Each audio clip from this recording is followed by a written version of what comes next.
Hello மக்களே, welcome back to my channel. எல்லோரும் எப்படி இருக்கீங்க? எல்லோரும் நல்லா இருப்பீங்கன்னு நம்புகிறேன். நல்லா இருக்கணும், அதுதான் என்னோடய ஆசையும் கூட. இன்றைக்கி நம்ம அந்த வீடியோவில் என்ன பார்க்க போகிறோம் பார்த்திங்கன்னா, நம்ம காய்கறி நாற்று நட போகிறோம். ஸோ அதுக்காக நம்ம வேலியில் இருக்க தயெல்லாம் வெட்டி நாற்று நடத்துக்கு முன்னாடி உரமாக போடுவோம். அப்போது அது எதுக்காக போகிறோன்னு பார்த்தீங்கன்னா, நம்ம எல்லோரும் நாற்று நடும்போது மருந்து போடுவாங்க, யூரியா அந்த மாதிரி என்ன போடுவாங்க. ஆனால் நம்ம அப்படி இல்லை, சரி நேச்சுரலாக உரம் போடலாம் அப்படின்னு சொல்லிட்டு வேலியில் இருக்க தயெல்லாம் வெட்டி அது உரமாக போடுவாங்க. ஸோ அதுதான் நம்ம இன்றைக்கி பார்க்க போகிறோம். இன்றைக்கி ஏன் கூட சேர்ந்து மொத்தம் 3 பேர் தய வெட்ட போகிறோம். நான், அப்புறம் தம்பி, அப்புறம் அத்தை பையன், 3 பேர் சேர்ந்து தய வெட்ட போகிறோம். இந்த தய வெட்டுறது அவ்வளோ சாதாரண விஷயம் இல்லைங்க. ஏன்னா ஒவ்வொரு மரமாக ஏறி இறங்கணும், ஒவ்வொரு மரத்தில் இருக்க எல்லா கிளையும் போய் வெட்டணும். எல்லா கிளையும் வெட்டி அதுக்கப்புறம் கீழே இறங்கி வந்து அந்த எல்லா கிளைகளையும் சின்ன சின்ன துண்டுகளாக வெட்டணும். அந்த பெரிய களை இருக்க சின்ன சின்ன தங்களாக வெட்டி ஒரு சம மாதிரி கட்டி அதுக்கு தூக்கிட்டு வந்து காயினில் போட்டு, காயினில் அப்படியே எப்படி சொல்கிறது, அது நம்ம தூவி விடணும். அப்படி எல்லாத்துக்கும் காயின் ஃபுல்லாக தூவி விடணும். அப்படி தூவி விட்டுட்டு நம்ம டிராக்டர் வச்சு ஓட்டி அதுக்கப்புறம் தான் நம்ம நாற்று நடுவோம். ஸோ இவ்வளோ வேலை இருக்குது இந்த நம்ம நாற்று நேரத்தில். ஸோ அந்த வீடியோ தான் நம்ம ஃபுல்லாக பார்க்க போகிறோம், எப்படி தழை வெட்ட போகிறோம் அப்படின்னு சொல்லிட்டு தான் நான் பார்க்க போகிறோம். இந்த தழை வெட்டுறது அவ்வளோ ஈஸியான வேலை கிடையாதுங்க, ரொம்ப கஷ்டமான வேலை, ரொம்ப கஷ்டமான வேலை. ஏன்னா இப்படி சொல்கிறேன்னாக்கா, இந்த வீடியோட கடைசி பாருங்கள், இந்த தழை வெட்டத்துக்காக எவ்வளோ கஷ்டப்பட்டுருப்போம் அப்படின்னு சொல்லிட்டு அந்த லாஸ்ட் கிளிப்பு பார்க்கும்போது உங்களுக்கு தெரியும். இந்த வீடியோவை முழுசாக பாருங்கள்.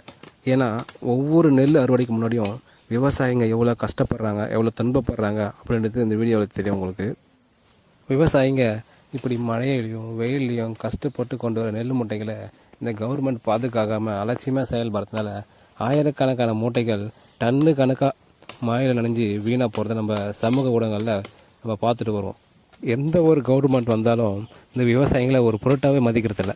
அவங்களுக்கு ஒரு அங்கீகாரம் எப்போவுமே கிடைச்சதில்லை, இதுக்கப்புறம் கிடைக்குமான்னு தெரியாது. இந்த நிலைமை எப்போ தான் மாறும் தெரியல. விவசாயிங்க நம்ம நல்லா இருந்தால் தான் இந்த நம்ம நாடு நல்லாயிருக்கும். அவங்ககிட்ட இந்த பிடிங்கி சாப்பிட்றவங்களாம் கடை வாங்கிட்டு சந்தோஷமாக சுற்றிட்டு இருக்கான். ஆனால் அடுத்த வயிறார சாப்பிட்ணும், அவன் பசியால் தவிக்கக்கூடாதுன்னு சொல்லிட்டு கஷ்டப்படுற விவசாயிங்க தற்கொலை பண்ணிட்டு சாப்பிட்றாங்க. இந்த பூமியில் ஒரு பாவப்பட்ட ஜென்மனா அது விவசாயம் தாங்க. ஏன் நான் அப்படி சொல்கிறேன்னா, அதுக்கு ஒரு எக்ஸாம்பிள் சொல்கிறேன். இப்போ இந்த உலகத்தில் எவ்வளவோ கம்பெனிகள் இருக்குது. அந்த எல்லா கம்பெனியுமே ஒரு ப்ராடக்டை மேனுஃபேக்சர் பண்ணி அதுக்கு கடைக்கு கொண்டு வந்து சேல்ஸ் பண்ணுறாங்க. அதை வாங்கி சாப்பிட்ற நாம ஏழையாக இருக்கும். ஆனால் அந்த கம்பெனி அவ்வளோ பணம் சம்பாதிச்சு பணக்காரனாக இருக்கான். இதே தான் விவசாயிகள் பண்ணுறான். ஒரு நெல்லை உற்பத்தி பண்ணி அதை கடைத்தெருவுக்கு கொண்டு வந்து அவன் விற்கிறான். ஆனால் அதை வாங்கி சாப்பிட்றோம் பணக்காரனாக இருக்கான். இந்த ரெண்டுத்துக்கு இவ்வளோ டிஃப்ரெண்ட் இருக்குது பார்த்தீங்களா? அந்த கம்பெனிக்கார ப்ராடக்ட்டு தயாரித்து வெளியே விடுறான், அவன் பணக்காரனாக இருக்கான். அதே தான் விவசாயம் பண்ணுறான், ஒரு நெல்லை உற்பத்தி பண்ணி வெளியே விடுறான், ஆனால் அவன் இன்னும் ஏழையாகவே இருக்கான். இந்த விவசாயிகளோட வாழ்வாதாரம் உயரணும்னா அதுக்கு என்ன பண்ணணும்னா, ஒரு கம்பெனிக்காரன் எப்படி ஒரு ப்ராடக்ட்டை தயாரித்து அதுக்கு ரேட்டு அவன் ஃபிக்ஸ் பண்ணுறானோ, அதே மாதிரி விவசாயிங்க உற்பத்தி பண்ணுற அந்த பொருளுக்கு அதுக்கான உரிய விலையை விவசாயிகளே முடிவு பண்ணுற வரைக்கும் விவசாயிகளோட வாழ்க்கை இப்படியே தான் இருக்கும். அந்த வாழ்க்கை மாறாது.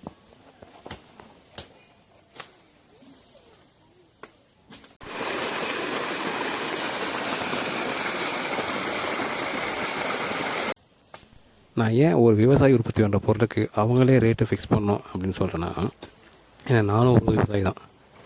அது இல்லாமல் நான் கண்கூடாக பார்த்த ஒரு விஷயம், நான் அனுபவப்பட்ட ஒரு விஷயம் சொல்கிறேன் உங்ககிட்ட. நம்ம எல்லாருமே வாழைக்காய் பஜ்ஜி சாப்பிட்ருப்போம். அந்த வாழைக்காய் பார்த்துருப்பீங்க இல்லையா? அந்த மரம் எங்கள் வீட்டில் இருந்ததுங்க. அதுக்கு இருக்க வாழைக்காய் வெட்டி நம்ம வீட்டுக்கு தேவையான வாழைக்காய் மட்டும் எடுத்துக்கிட்டு மீதியை நம்ம ஊரில் மளிகை கடை இருக்கு இல்லையா, அந்த கடையில் கொடுத்துட்டோம். மளிகை கடை மீன்ஸ் காய்கறி கடையில் இருக்கும் நம்ம ஊரில், அது இல்லைங்களா, அந்த கடையில் கொடுத்துட்டோம். அவங்க எங்கிட்ட வாங்கினது பார்த்தீங்கன்னா ஒரு காய் 6 ரூபான்னு வாங்கினாங்க. வாங்கிட்டு போய் அவங்க விற்றுருக்காங்க. அதே கடைக்கு நான் மறுநாள் போகிறேன், அந்த காய் அவங்க ஒரு கஸ்டமர் வந்து வாங்குறாங்க.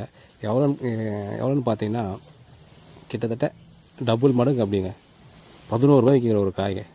இப்படி இருக்கும்போது அந்த விவசாயியோடைய வாழ்க்கை எப்படி உயரும் பார்த்துங்க. தமிழ்நாட்டு மக்களே, நீங்கள் சொல்லுங்கள், ஒரு விவசாயியோட வாழ்க்கை மாறணும்னா அவங்க என்ன பண்ணணும், என்ன பண்ணக்கூடாது, என்ன பண்ணால் அவங்க வாழ்க்கை உயரும், இதுக்காக இந்த அரசாங்கம் என்ன பண்ணணும், என்ன ஒரு முன்மாதிரி நடவடிக்கை எடுத்தால் அவங்க வாழ்க்கை மாறணும்னு சொல்லிட்டு கமெண்ட்டில் சொல்லுங்கள்.